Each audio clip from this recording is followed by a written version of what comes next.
Hello, I figured that I would start doing a series of videos to help people who are new to comics start figuring out some of the terminology. There are a lot of different terms to get used to. Now, one of the things you'll want to know is about first printing comics. Now, most comics, they come in a first print. That's the initial run that a comic comes out. There are usually a couple thousand runs of it. If it sells out, then they'll often come out what's referred to as a second printing. Usually it will look very close to a first print, but there may be a slight difference in color. The banner for the company logo might be a different color. It might just say second printing and just look the same. Now, also besides first prints, there are things called variants or variant covers. Now, this is when a comic comes out and there are different versions of the cover. The different versions could have a different artist work on it. It could have a theme throughout the month for the company. It could be promoting something. It could have all kinds of different things. Now, this is the bounce number 2, if you look. This is the regular cover. Now, what I'm going to show you is the variant cover. Issue 2, also issue 2. Same series, same year. The difference with this, obviously, they look very different. This was a artist version by Sarah Pacelli. She had worked on this cover, as you can see, somewhere at the bottom. Right there, variant cover by Sarah Pacelli. Now, another example would be, if you've seen any of my other videos, you've seen that I have Quantum Woody from Valiant Comics on my pull list. Now, here is one I got last month, issue 8, and now here is the extreme example of what a variant cover could be.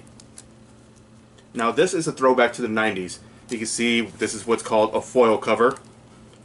Or hologram, well, not a hologram per se, but it's a foil cover. It's embossed, where the cover is raised slightly, right here, where it says Woody. Now, this type of cover you don't see very often, so I won't get into detail about it. Now, another type of variant cover is what's called a blank cover.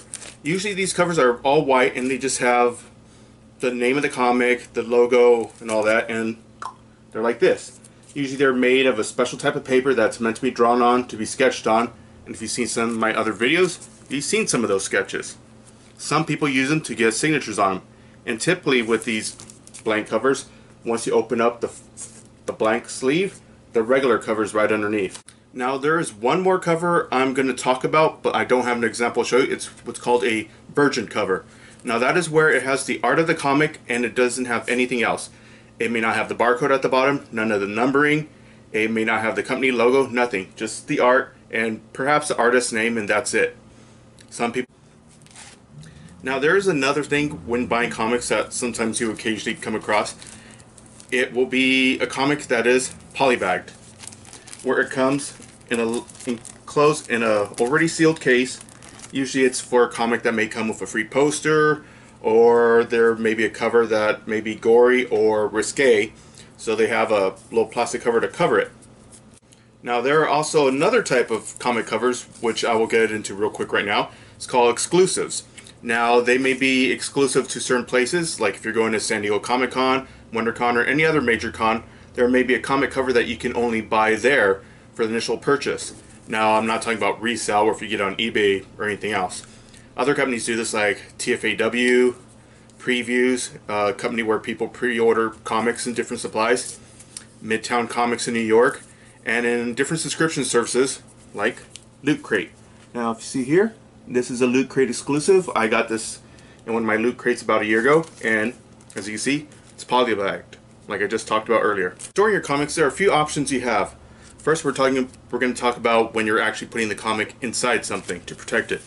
Now, the main option you can use is what it's commonly known as a bag or a comic bag. You'll find these on most comics when you go into stores. See, plastic. They're made from one of two different materials. Now, there's the cheaper brand, or the cheaper of the two, which is polypropylene, which is what you find in most comics. See, you know, it protects the comic, does a good job. And now the upscale one, which is really good, would be Mylar, which you would use for more expensive comics. And as you can see on here, see that glare? Very clear. You can see that comic showing reflection. Now Mylar, it's for your pricier comics. It costs a lot more. The other kind, the regular poly bags, relatively cheap. You get a pack of 100 for about $6. Now, also to go with that, there are comic boards. Now that is to be put in there so when you put the comic, it keeps it rigid and it won't bend. They're usually made out of a sulfate material. There's a shiny side and there's a smooth side. The smooth side is what side faces the comic and absorbs a lot of the acid and protects the comic from yellowing. Now, if you want to really protect your comic, you have one other option, and that would be a top loader. Now this, it's made of PVC. It's usually really clear. There's an opening at the top. It doesn't seal. The comic goes right inside, and it can fit the bag and board at the same time, and it protects it. Now it's not UV protectant, so if you're going to have it anywhere, you got to make sure it's out of direct sunlight. Now once you have all those comics bagged and boarded, if you remember that term, good. You got to find out what's a good way to store them. Now, one of the main options people use are short boxes or long boxes, and that denotes the size of the comic box. It's usually this box that's specifically made to hold comics that protects them. They're fit the dimensions of comics. Usually short boxes fit anywhere from 150 to 175 comics, and long boxes fit anywhere from 200 to 225. They usually come in cardboard, but in some cases you can get them in plastic, and some specialty companies make different boxes that have different artwork and graphics. When getting comics, you got to figure out how you're going to get them. Now you can go to what some people refer to as a LCS or local comic shop, and if you're like me, you live about 30-40 minutes away and you're busy with work and or school, you can order them online. Now one of the best options you could do is get what's called a pre-order. Now that is usually where a comic company like Marvel or DC, they'll go through their distributor, usually Diamond or some other company, that will tell you what comics are going to come out in 2 to 3 months, 1 month, and so on. Now, the reason you might want to do this is that lets you know if any special covers are coming out, any new series, any series are going to end. This allows you to budget, and this also allows your local comic shop to know what type of comics to order in the future. This also ensures that you get whatever you want. Comics that you have pulled out each week for you, each month, that's what's called a pull list. That is your series of comics that you collect regularly that you have set aside for you. It could be something that you pre-ordered, something you told your local comic shop that you're going to get, but either way they pull it from the shelf for you and they set aside, hint, pull list. Now I've heard on other parts of the country they have a different term. I can't remember what it is right now, but if you know what it is, comment. Quick about one other form of storing your comics where you could get a comic encased or slabbed. Now that is where it is usually encased within a completely sealed case of plastic.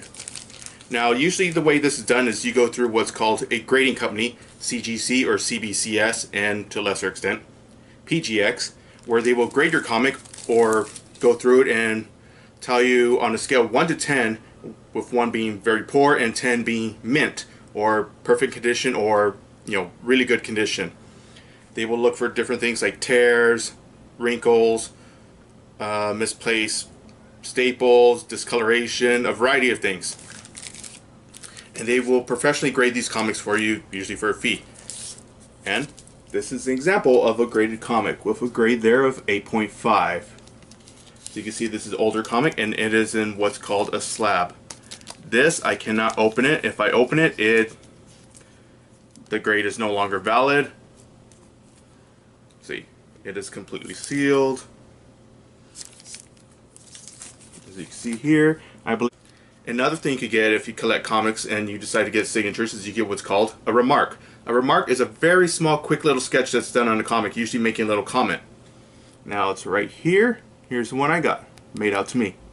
Now this one was made out by the artist of the comic, and on another comic I own in the series, I also have a remark made by the writer. Some people may not have a pull list and they may say they're going to wait till the trade is out. Now trade is short for trade paperback or TPB. Now that is usually when a series of comics is collected into not a hardbound, usually more of a little harder bound, or just some a collected edition of all the different stories in the arc. It could be the the best stories, it could be all stories about a particular character, it could be a whole storyline, whatever. So anyways, I hope some of these terms helped you and you'll be able to start collecting with confidence, and if this goes over well, I'll make another video. Thank you.